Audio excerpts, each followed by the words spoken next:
Good morning, welcome back to my channel. শুভ মহালয়া সকল বন্ধুদের, অনেক অনেক মহালয়ার শুভেচ্ছা। আশা করি মহালয়ার দিনটা সকলের খুব খুব ভালো কাটবে। মহালয়া মিস করতে আমার একটু ইচ্ছে করে না, তাই ঘড়িতে অ্যালার্ম দিয়ে শুয়েছিলাম। আর ঠিক 5টার সময় ঘুমটা ভেঙেছে। তাড়াতাড়ি করে আমি প্রথমেই টিভিটা চালিয়ে দিয়েছি। মহালয়া শুরু হওয়া মানেই পুজো পুজো পুজো চলে আসা আর ছোট বয়সের আনন্দগুলোকে আবার মনে করা। বিয়ের পর থেকে অনুপমকে দেখলাম না কোনো দিন মহালয়া দেখতে। ও কোনো দিন মহালয়া দেখে না।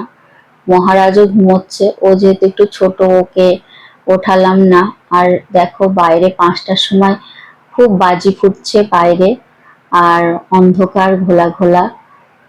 আমাদের ছোট বয়সে যেমন আমাদের মহালয়াটা দেখতে ভালো লাগতো, দেখবে এখনকার বাচ্চাদেরও এখনকার মহালয়াটাই দেখতে ভালো লাগে।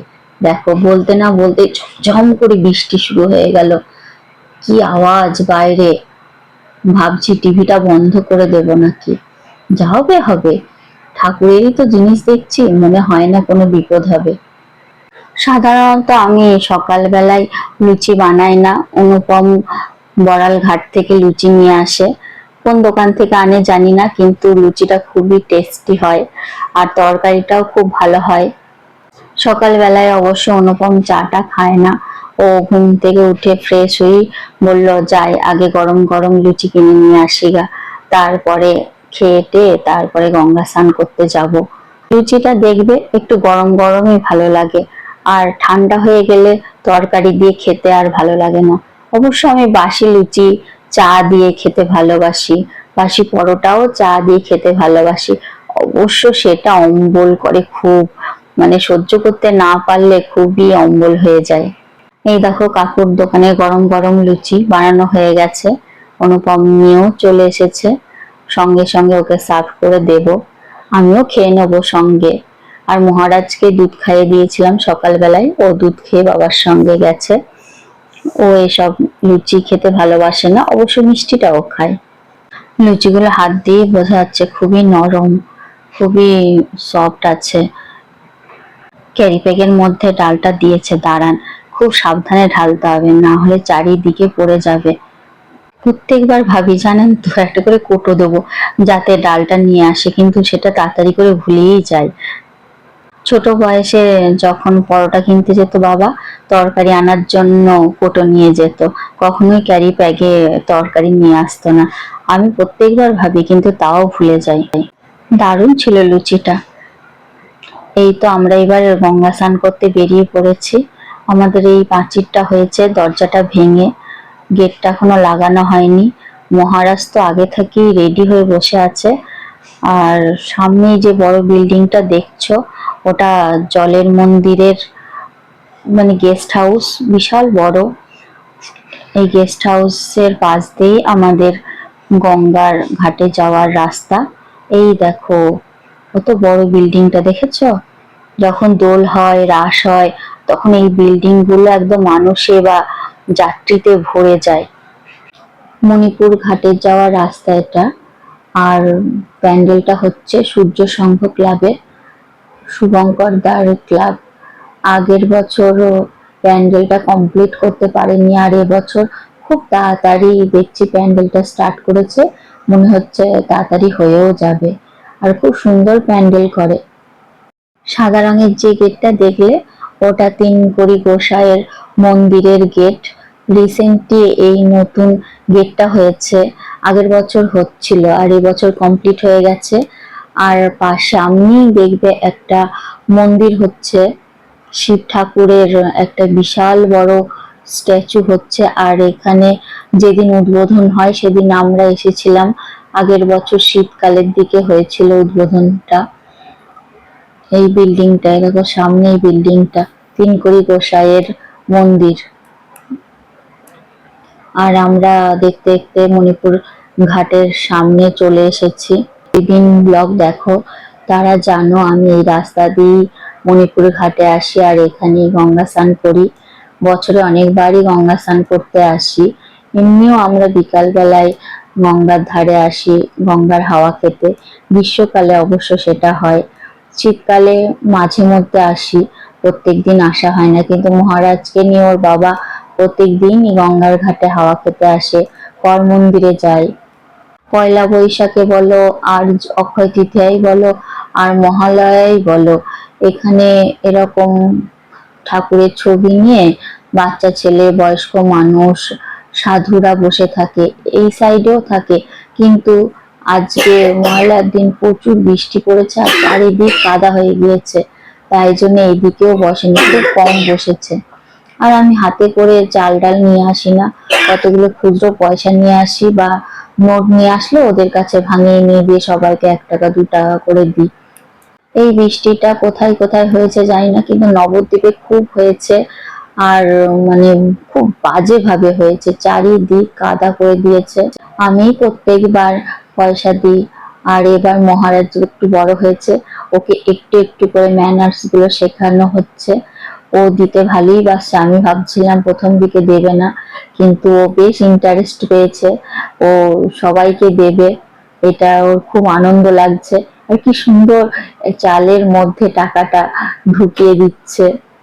কি জানি মহারাজকে প্রণাম করতে বললে মহারাজ কিছুতেই প্রণাম করতে চায় না, কিন্তু জয়গুরু জয়গুরু বললে ও অটোমেটিক প্রণাম করে, হাততালি দেয়।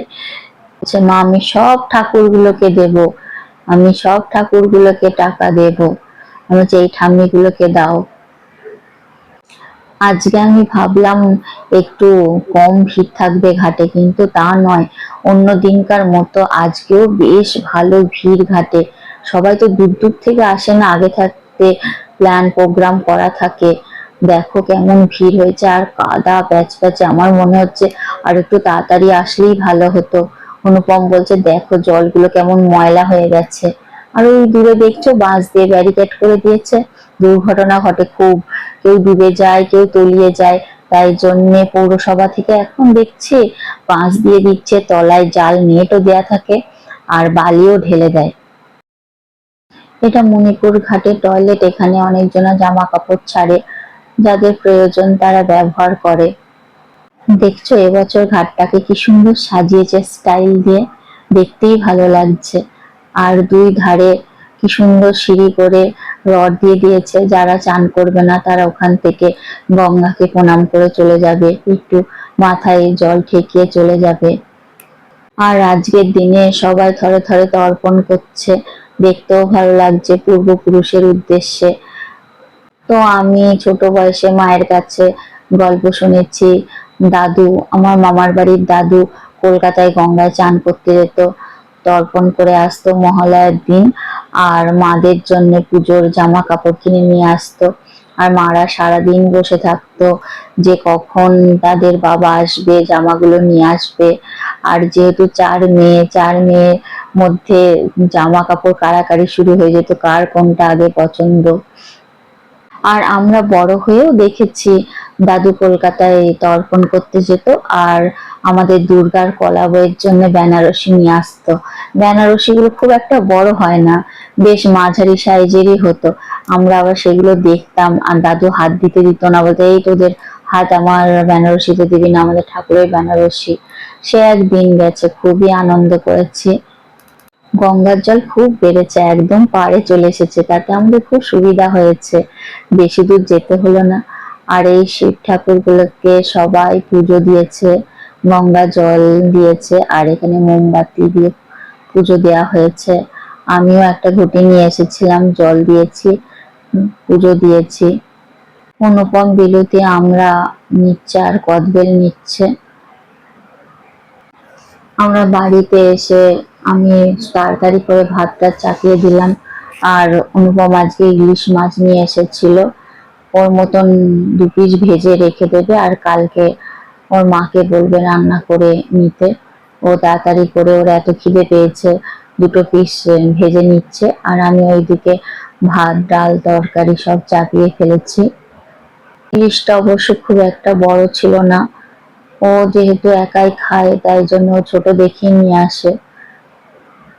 মহারাজ ইলিশ মাছ খেতে পারে না, খুবই কাটা, আর ও তো খুব ছোট মাছ খাওয়া সবে সবে ধরেছে, ওর জন্য জিওল মাছ এনেছে। ওর ঠাম্মা জিওল মাছ কাঁচা কলা দিয়ে রান্না করেছে, আর অনুপম ইলিশ মাছ ভাজছে নিজের মতন করে। বন্ধুরা, তোমরা কে কে অনুপমের মতন আছো যারা ইলিশ মাছ ভাজা খেতে ভালোবাসো? অনুপম শুধু ইলিশ মাছ ভাজাই খায়, ও ঝাল টাল খেতে একটুও পছন্দ করে না, আবার ভাপাও খায় না। ও তাই ইলিশ মাছ ভাজাই করে খেয়ে নেয়, আর ওই মাছে ভাজার ওই তেলটা দিয়ে ভাত খায়। অনুপমের এত খিদে পেয়ে গেছে, অবশ্য বেলাটাও অনেকটা হয়েছে, তো ভালো করে সাজিয়ে দিতে পারলাম না। ওল ভাতে করেছি থোর ভাজা, আলু ভাতে বেগুন ভাজা, আর সয়াবিন আলুর তরকারি। উপরে নিরামিষ হয়, আর অনুপমের মাছটা সিঁড়ির তলায় একটা গ্যাস আছে সিঙ্গেল, সেখানেই রান্না করা হয়। সারা দিন খুব খাটাখাটনি হয়েছে, অনেক ভোরবেলায় উঠেছি, তো কোনোদিন ওঠা অভ্যাস নেই, হুট করে উঠেছি, তাই জন্য সারা বিকাল খাওয়া দাওয়ার করার পর তিনজনা ঘুমিয়েছি, প্রচন্ড ঘুমিয়েছি। ঘুম থেকে উঠে চাটা খাওয়া হয়ে গেছে আমাদের, এবারে একটু শপিং করতে যাব, মহালয়ার দিন বলে কথা, বাইরে একটু ফুচকা টুচকাও খাওয়ার খুব ইচ্ছা হয়েছে। তো কিছু গ্রসারি মোড়ে খুব ভালো পাওয়া যায়, যেগুলো অন্যান্য দোকানে পাওয়া যায় না, তাই জন্য মোড়ে চলে এসেছি। আর মহারাজ এখানে ওপেন কাউন্টার, সেখানে ও নিজের মনের মতো যেটা পাচ্ছে সেটা তুলে নিচ্ছে, আর ও ঠিক জানে কোথায় কোনটা পাওয়া যায়, নিয়ে নিয়ে আসছে আর আমাকে দেখাচ্ছে, মা আমি এটা নিলাম ওটা নিলাম। আর ওর বাবা দেখছে কি কি আনকমন জিনিস এসেছে, ড্রাই ফিগ, ও বুঝতেই পারছে না এটা ডুমুর। ড্রাই ফ্রুট গুলোর পাশেই নানান ধরনের সল্ট আছে, পিঙ্ক সল্ট, ব্ল্যাক সল্ট, এমনি নর্মাল হোয়াইট সল্ট, আবার ঠাকুর পুজোর নকুলদানা এগুলোও আছে। আমি একটা ব্ল্যাক সল্ট নিলাম, পিঙ্ক সল্ট তো বাড়িতেই আছে। আর এ দেখো সুগার ফ্রি সবকিছু এই দিকটা আছে, এই দিক কাউন্টারটা। মহারাজ এই দেখো ওর ফেভারিট চিপসের কোটোটা পেয়ে গেছে, ও নিয়ে এবার দৌড়াচ্ছে। আমি কটা পপকর্নের প্যাকেট নিয়ে, নানান ফ্লেভারে থাকে এখানে। দেখো নবদ্বীপের বাজার মেট্রোটাকে কি সুন্দর বিয়ে বাড়ির মতন সাজিয়েছে, বিয়ে বাড়ি বলো পুজো বাড়ির মতন। দুদিকে দুজনা ঢাক নিয়ে বসে আছে, মাঝে মধ্যে ঢাকও বাজাচ্ছে। এখন ওরা ক্লান্ত হয়ে একটু বসে আছে। আমাদের নবদ্বীপের সিটি মেট্রো বাজারটা যে কোনো অকেশনে সুন্দর করে সাজায়।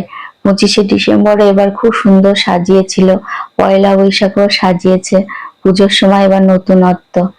মেট্রো বাজারে শাড়িগুলো বেশ ভালো এসেছে, কোনোদিন দেখি না, এবার কি মনে হলো দেখি, তো বেশ সুন্দর সুন্দর শাড়ি আছে। এই সবুজ শাড়িটার পাড় অতটা ভালো নয়, তো রানী আর সবুজ পাড় শাড়িটাই কিনলাম কাকিমার জন্য। আগের বার এসে নাইটি গুলো দেখেছিলাম খুব সুন্দর সুন্দর, তো নেওয়া হয়নি তখন, তো এবার একটা সুন্দর দেখে একটা নাইটি নিলাম, আর একটা সাদা শাড়িও নিলাম, সাদা লাল পাড় শাড়ি কেনার খুব ইচ্ছা ছিল, তো সেটাও পূরণ হয়ে গেল। আর মহারাজ যা দুষ্টুমি করছে, এদিক ওদিক পালাচ্ছে, আমি ওকে কন্ট্রোল করতে পারছি না, খুবই অসুবিধা হচ্ছে। আসলে কি বলতো, দুরন্ত ছেলে হলে মা বাবাদের খুবই চিন্তা, এত ভিড় বাজারে, আরো এদিক ওদিক লুকিয়ে পড়ছে, আমাকে খুঁজে খুঁজে আনতে হচ্ছে। আর অনুপম কাউন্টারে আছে। আমাদের শপিং করা হয়ে গেছে, এখন আমরা একটু ফুচকা খাবো, অসিদ্ধার দোকানের ফুচকা। আমি অসিদ্ধার দোকানের ফুচকাই খাই, আর অন্য কোথাও দোকানের ফুচকা খেতে অতটা পছন্দ করি না। অসিদ্ধা খুবই পরিষ্কার পরিচ্ছন্ন, টাকা নিয়েও হাত ধোয় মোছে, আমার এটা খুব ভালো লাগে। জল ফুচকা খাওয়া হয়ে গেছে, অসিদ্ধার দোকানের জল ফুচকা খুবই টেস্টি, বিশেষ করে জলটা এত টেস্টি হয় না, ফুচকার স্বাদই বাড়িয়ে দেয়। দেখো কত সুন্দর করে বানাচ্ছে দই ফুচকা, আর মহারাজ দই ফুচকা খেতে খুব ভালোবাসে, আমিও খেতে ভালোবাসি, তাই 1 প্লেট দই ফুচকা নিচ্ছি। প্রথমে ভুজিয়া দিল, দেখেছো একদম ভরে ভরে দিচ্ছে ভুজিয়া। আমি আসলেই জানো তো বন্ধুরা, আলু শেষ হয়ে যায়, দই শেষ হয়ে যায়, অসিদ্ধাও হাসে, বলে হ্যাঁ বৌদি, আমি আসলেই তাই হয়। আজকে জল ফুচকা খেতে গিয়েও আলু সিদ্ধ শেষ হয়ে গেছে, আলু সেই মাখলো। তারপরে দেখো দই ফুচকা নিতে গিয়েও দই ফুরিয়ে গেছে। বাই বাই বন্ধুরা, আজকে ব্লগটা আমি এখানেই শেষ করছি। আর তোমরা সকলে খুব খুব ভালো থেকো। Bye bye.